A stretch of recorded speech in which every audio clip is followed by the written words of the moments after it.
Hey everyone, welcome back to Jay Get It. If you're new here, I'm Jay, and today we're diving into the world of budgeting. Trust me, it's going to be a game changer for your financial journey. So what is budgeting? Simply put, budgeting is creating a plan to manage your income and expenses. It's like giving EveryDollar a job and making sure your money is working for you. Let's break it down. First, we have income. This is the money you earn from your job, side hustle, or any other sources. Next, we have expenses. These are the things you spend money on, like rent, groceries, and entertainment.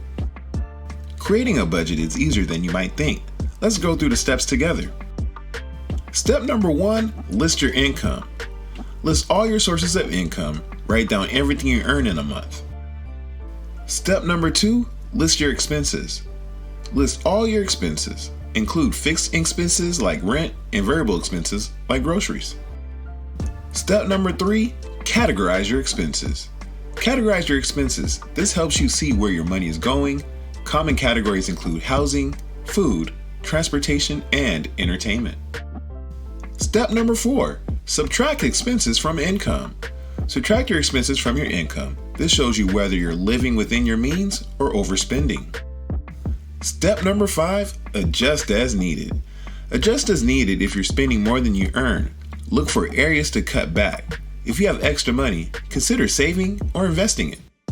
Nowadays, there are so many great tools to help you budget. Apps like Mint, YNAB, and EveryDollar can make tracking your finances super easy. Alright now, it's your turn. Download a budgeting app or use the template linked in the description to create your own budget. And here's a challenge. For the next month, track every dollar you spend and see how it matches up with your budget. Share your budget success stories in the comments below. I want to hear how you're taking control of your finances. And don't forget to subscribe to the channel and hit that notification bell so you never miss an episode. We've got a lot more great content coming your way. Thanks for watching, and remember, budgeting is the foundation of financial freedom. The only people who get it are the people who get it. See you in the next episode of Jay Get It.